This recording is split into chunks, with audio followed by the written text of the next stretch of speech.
Welcome to today's deep dive. We're so glad you're joining us. So I want you to imagine a bustling, thriving city. The blood flow is the traffic, the collagen is the architecture, and estrogen is essentially the mayor keeping the entire economy running smoothly. Everything is just vibrant, well-funded, and structurally sound. Right. The infrastructure is supporting the population perfectly. You have this, constant supply of resources coming in, waste is being cleared out, and the cellular citizens are all doing exactly what they need to do. But then suddenly, the mayor resigns. Yeah. The funding dries up completely. The factories shut down. The traffic grinds to a halt. And over time, that vibrant city just, it dries up. The buildings start to crumble, and it essentially becomes a ghost town.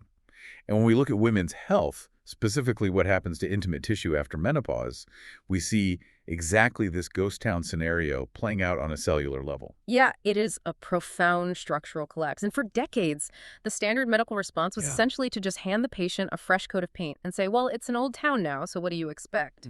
Exactly. It's just normal aging. Learn to live with it.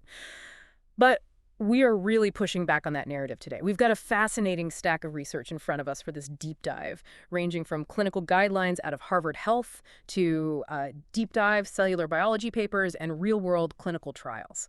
Our mission today is exploring a revolutionary, completely non-hormonal, DNA-based treatment that is literally bringing that cellular ghost town back to life. And we are looking specifically at how intimate polynucleotides, which are often referred to as PNs, accelerate submucosal tissue regeneration in severe estrogen-deprived genitourinary syndrome of menopause, or GSM. Yeah, and what really caught my attention in these papers is that regenerative aesthetics, they usually focus on the face, erasing wrinkles, plumping the skin, things like that. But taking this specific DNA-derived technology and applying it to intimate tissue is completely changing the paradigm, especially for breast cancer survivors and postmenopausal women who absolutely cannot use hormone replacement therapy. Right, we are witnessing a massive shift here. The field is moving away from merely managing symptoms with superficial lubricants, and it's moving toward actual structural tissue regeneration. But to truly appreciate how this new technology works, we really have to thoroughly understand the environment we are trying to treat. We need to survey the ghost town, basically. I noticed in the Harvard Health Guidelines that the medical community actually shifted the terminology recently. We don't really use the term vaginal atrophy anymore, do we? No, we don't, and for very good reason. Vaginal atrophy is a highly stigmatizing and, frankly, inaccurate term. So in 2014, the medical community adopted genitourinary syndrome of menopause, or GSM. Okay, so genitourinary syndrome of menopause. Yes. The reason for the change is that the condition affects far more than just the vagina itself. It is a comprehensive urogenital decline that encompasses the vulva, the urethra, and the bladder as well. So what does this all mean? Like, what does that decline actually look like on a cellular level? Yeah. Because the numbers in the research are honestly jarring. A woman's estrogen levels precipitate from a premenopausal menstrual cycle peak of around, I think it was 800 picograms per milliliter, all the way down to below 30. I mean, that is just a free fall. It is a total free fall, and that drop literally starves the submucosal tissue. Estrogen is the master hormone that signals those tissues to maintain normal blood flow, to produce collagen, and to synthesize elastin. So when those signals just vanish, the tissue loses its support structure entirely. The surface lining, which is the vaginal epithelium, actually flattens out completely. It loses its papillae. Where the papillae are the little ridges, right? Yeah. Like the structures that give the tissue its elasticity and allow it to stretch. Yes, exactly. Think of them like the pleats in an accordion. When those pleats flatten out, the tissue becomes rigid and incredibly thin. And because it thins out so dramatically, it becomes highly susceptible to micro tears. Yeah, the medical literature calls these petechiae. You are left with a tissue that is fragile, painful, and prone to bleeding from even minor friction. But it's not just the physical architecture collapsing, though, right?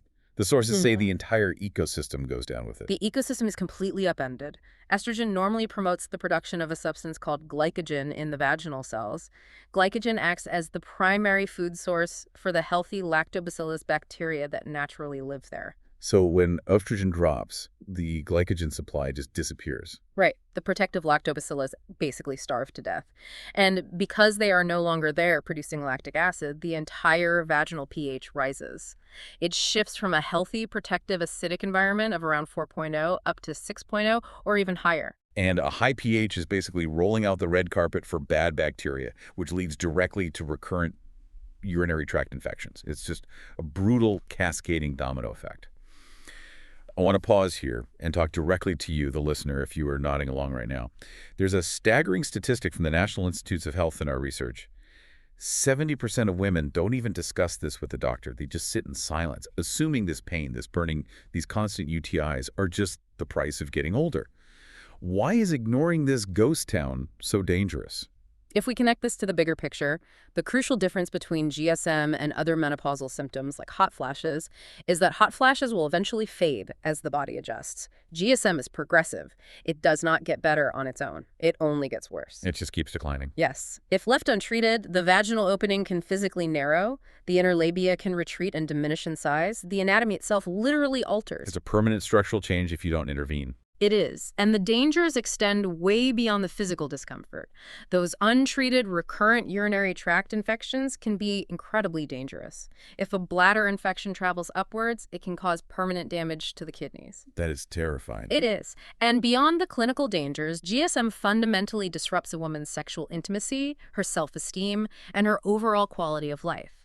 It causes severe pain during intercourse, loss of libido, and just a deep, often silent psychological burden. Which brings us to the dilemma that millions of women face. Because severe GSM is driven by a lack of estrogen, the absolute gold standard for treatment has traditionally been localized estrogen therapy. Creams, tablets, or rings inserted directly into the tissue, which is wonderful if you can actually take it. But what about the massive population of women who cannot use hormones? That is the glaring unmet medical need right there. We are talking about breast cancer survivors whose cancers are fed by estrogen. We are talking about women with a history of severe blood clots, or even younger women experiencing severe dryness as a side effect from certain contraceptives or endometriosis treatments. They are essentially left trapped in the ghost town with no tools to rebuild. They are told to just use over-the-counter moisturizers, which is kind of like spraying a hose on a crumbling building. It doesn't fix the foundation at all. But as I was reading through the proposed alternatives in the research, I kept seeing this term, polynucleotides, PNs. What exactly are we looking at here? It might sound a bit like science fiction at first, but it is highly established, really elegant biology. Polynucleotides are highly purified DNA fragments. They are natural, biologically active polymers that are extracted primarily from the gonads of male salmon or trout. Okay, wait, fish DNA. Yes, fish DNA. But because they are meticulously purified DNA fragments, they do not contain hormones. They don't rely on estrogen receptors to trigger healing, meaning they bypass the endocrine system entirely. Okay, let's unpack this for a second. Because when people hear terms like tissue regeneration and DNA, they immediately jump to stem cells. To make this clear for you listening at home, I want to try an analogy. If we go back to our ghost town, injecting stem cells is like transplanting a brand new outside construction crew into the town to build new houses. Yes, you are introducing a completely new cellular workforce to do the heavy lifting in that case. But from what I understand in the papers, polynucleotides are different. They are biostimulators.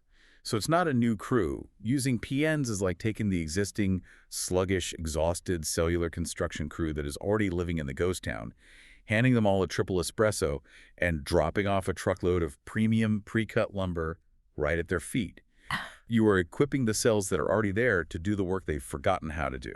I absolutely love that analogy. It is a brilliant way to visualize it. The specific cells we are targeting here are the fibroblasts in the sub-mucosal tissue. Fibroblasts are basically your master builder cells. Right, the ones making all the structural stuff. Exactly. In an atrophic, estrogen-deprived state, those builders are essentially asleep on the job. The PNs act as highly caffeinated foremen. They coax those dormant fibroblasts to wake up, multiply, and start producing fresh collagen, elastin, and extracellular matrix. So they just get everything moving again. They really do. They transition the tissue from a state of silent atrophy to a state of active, aggressive regeneration. Which makes total sense on a macro level. But I really want to know how this works. Like, how does fish DNA actually manage to force human tissue to regenerate? We need to go microscopic here. The cellular biology is honestly fascinating. There are two distinct mechanisms of action at play. The first relies on a specific cellular lock called the A2A receptor. When these long polynucleotide chains are applied to the human tissue, enzymes naturally present in our bodies, which are endogenous nucleases, start clipping the long DNA chains into smaller and smaller pieces. Okay, so they are chopping it up. Yes, specifically, they break them down into individual adenosine molecules. And these newly freed adenosine molecules are the keys fitting into the lock. Precisely. They bind directly to those adenosine A2A receptors on the surface of the human cells. What's fascinating here is that the moment that receptor is activated, it flips a master switch inside the cell, triggering a massive systemic response. First, it powerfully suppresses the cellular fire alarms. Meaning the inflammation. Yes, all of the inflammatory pathways that are causing the chronic burning, itching, and swelling are immediately quieted down. So the inflammation drops, which brings relief right away. Yeah. But what about actually rebuilding the town? That happens simultaneously. While the inflammation is being turned off, the A2A receptor also stimulates the release of growth factors that trigger angiogenesis. Angiogenesis is the creation of brand new capillary blood vessels. So it's basically paving new highways directly into the ghost town. Exactly. You're bringing vital, oxygen-rich blood flow back into this starved submucosal tissue. Without that blood flow, literally no healing can take place. That alone seems like it would be a game changer. But the research introduces a second mechanism, and here's where it gets really interesting.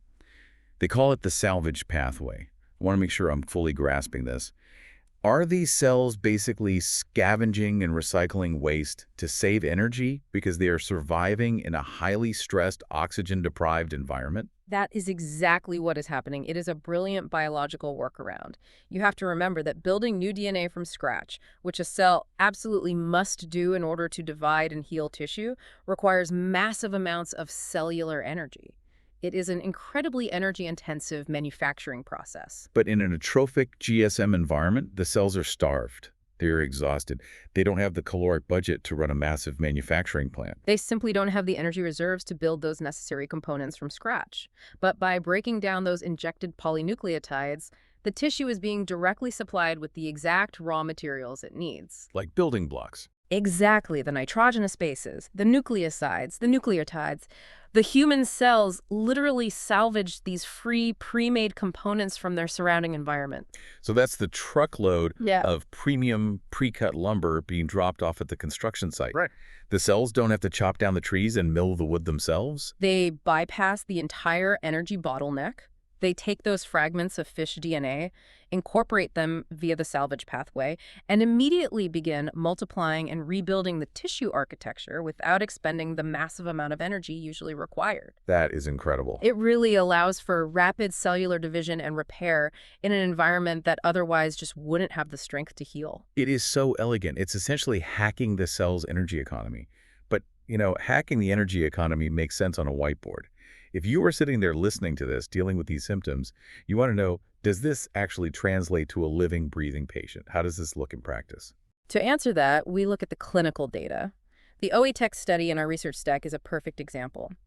This was a real-world clinical trial that tracked a cohort of 54 postmenopausal women, and all of them were suffering from severe vaginal atrophy. So this wasn't just a mild case study. No, this was severe, and the protocol was remarkably simple. They used a daily PN-based vaginal ovule, which is a small suppository, for up to 4 weeks. No hormones, no complex routines, just a polynucleotide formulation inserted daily. Yes, and the clinicians used a highly validated metric called the Vaginal Health Index, or VHI, to assess the outcomes. The VHI measures several factors, like deeper tissue elasticity, fluid volume, vaginal pH, the integrity of the epithelial lining, and overall moisture. And the outcomes were pretty fast, right? The outcomes after just a few weeks were truly dramatic. Yeah, I was looking at the percentages and they just jumped right off the page. The study reported a 59.8% increase in vaginal hydration and a 52.7% increase in healthy vaginal secretions. And crucially, a 51.6% healing of superficial petechia. Those are the painful microtears we discussed earlier, the ones that make intercourse agonizing and cause spontaneous bleeding. To see those heal by over half in such a short window is just remarkable. They also recorded a 50.9% improvement in deeper tissue elasticity. It really highlights the structural repair taking place. Wait, I have to jump in here because I was looking really closely at the formulation used in this trial. The ovules didn't just contain fish DNA, they also contained hyaluronic acid, glycerin, and lactic acid. Aren't hyaluronic acid and glycerin basically just powerful moisturizers? How do we know the DNA is actually doing anything? Isn't it possible that the healing we're seeing is just a temporary plumping effect from the moisture masking the symptoms? It is a very natural skepticism, and it's vital to separate symptom relief from actual structural repair. The answer lies in how these ingredients work in synergy. They are doing very different jobs on entirely different timelines. Okay, break that down for me. You are absolutely right that the hyaluronic acid and glycerin are providing immediate palliative relief. They bind water into a complex 3D gel matrix inside the tissue, which provides instant comfort, lubrication, and deep hydration. Okay, so the HA and glycerin are kind of like the emergency first responders handing out water and putting out the fire. Yeah. And the lactic acid. The lactic acid is also a first responder, but it goes to work immediately on the ecosystem itself. It instantly forces the vaginal pH back down to its healthy acidic level of 4.0 to 4.5. Right, getting rid of the bad bacteria. Yes, by artificially creating that acidic environment right away, it allows whatever native lactobacillus bacteria remain to wake up and start thriving again, which immediately begins protecting the patient against those recurrent UTIs. So the environment is instantly wetter and more acidic.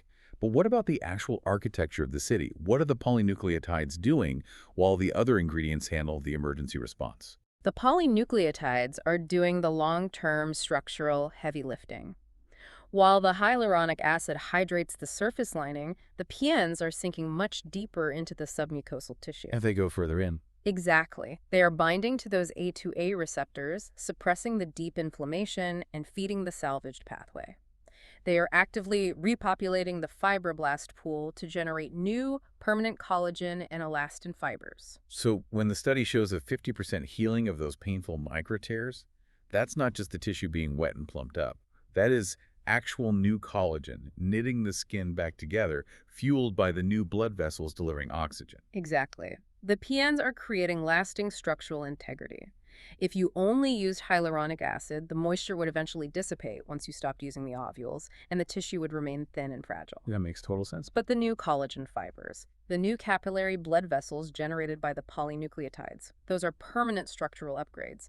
The regenerative repair continues to benefit the patient long after the ovule itself has dissolved. That distinction is everything.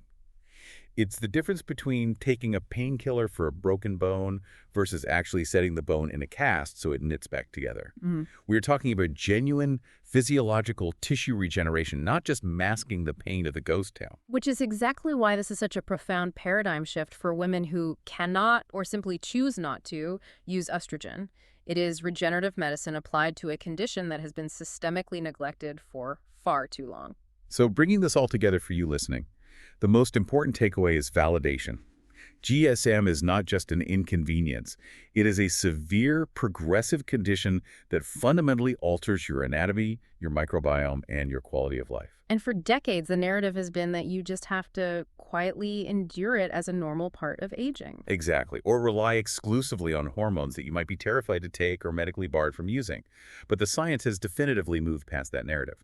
It really has. Yeah. Whether you are prepping for your next doctor's visit, whether you are seeking alternatives post-breast cancer, or you just want to understand the cutting edge of regenerative medicine, you now know that true submucosal tissue regeneration is possible. You can actually rebuild the structural integrity and the ecosystem without a single drop of estrogen.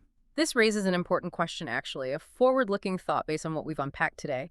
We've seen that polynucleotides can completely bypass hormonal dependence. Right. They can trick severely atrophied, starving mucosal tissue into a rapid healing cascade by exploiting the energy-saving salvage pathway and building new blood vessels. Yeah, which is just amazing. So if this DNA technology can achieve this remarkable regeneration in the genitourinary tract, could this precise mechanism be the key to regenerating other critical mucosal linings in the human body? Oh, wow. I didn't even think of that. What happens if we apply this exact science to the mucosal lining of the gut or the respiratory tract when they are ravaged by aging, chronic inflammation, or autoimmune diseases? If you can rebuild the ghost town of the vaginal mucosa by handing exhausted cells premium lumber, you could theoretically rebuild the ghost towns in the digestive system or the lungs. The biological blueprint is there. The pathways are identical. The potential applications for mucosal repair across the entire human body are vast, and we're only just beginning to scratch the surface of what this technology can actually do. It really makes you rethink what is permanent and what is fixable. It's like we said at the start, The ghost town doesn't have to stay abandoned forever. You just need to know how to get the factories running again. Thank you so much for joining us on this deep dive. Keep asking questions, keep looking for the why, and we'll catch you on the next one.